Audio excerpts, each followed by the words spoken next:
All right, everyone. I'm very happy to report that unlike in certain other countries, we have a farmer first movement within the United States. This is a very good piece of news, by the way, link in the description, archived, of course. It's paired with a different story, actually, wherein the Biden administration had been attempting to legally persecute some ranchers, actually. I believe this was in North Dakota over land usage. They had a permit to graze their cattle, actually, I believe it was, on federal lands, but then the Biden administration bitched about it anyway and then decided to potentially put them in prison for 10 years or more.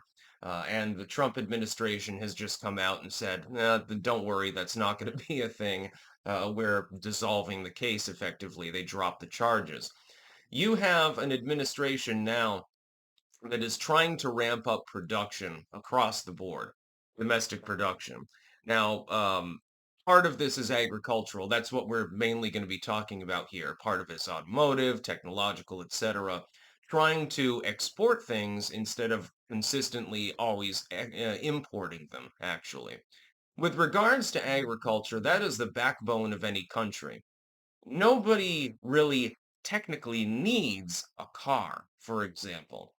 You don't technically need your smartphone. I mean, you do to conduct commercial transactions at this point, unfortunately, but technically speaking, you can survive without it. Can you survive without food and water? No, you cannot. Food, water, and housing. If you've got a roof over your head, clean, potable water, and something to eat, at the very least, your basics are covered. That's basically what you need. And depending on the climate, of course, heating or cooling as applicable.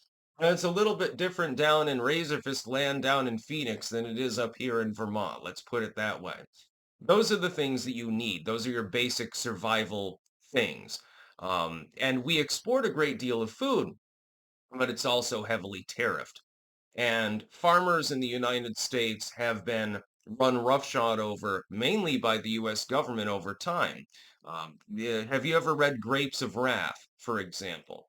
There's a time in which all of the spoils of the soil were literally just being dumped out to rot in the fields, and so people were literally starving.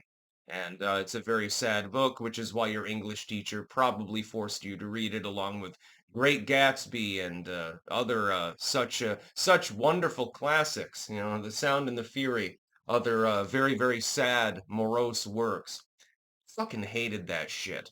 Why can't you give me something like why can't you let me read Blood Meridian or something like that? Something that's more uplifting. That's less of a sad work than some of these others. It always seemed to be the sad ones. I don't understand. English teachers, they have a different mentality than the rest of us, I suppose.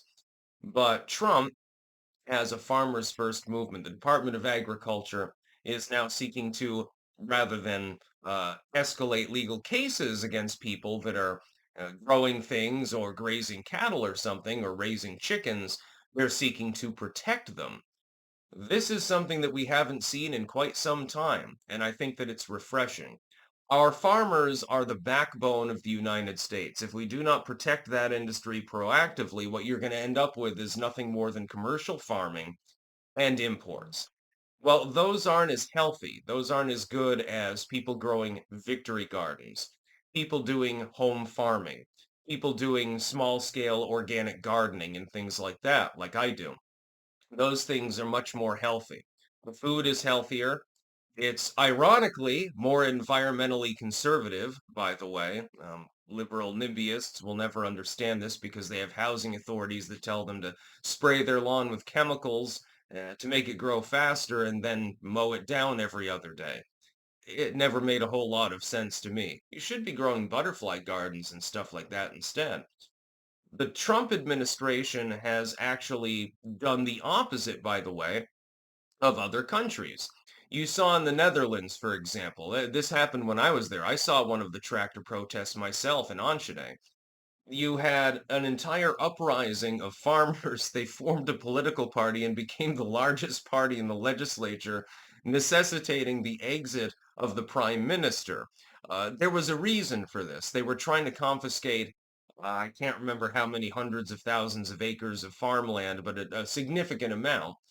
in order to supposedly turn it into nature refuges. That was never the goal. I can assure you with 100% certainty, the real reason was land development. We want to make more condominiums and shit like that because we're running out of room because it's a small country, densely packed, and so the farms aren't generating as much wealth as the rent will generate from the rentals that we're going to build. I can fucking guarantee you that that's exactly what they intended to do.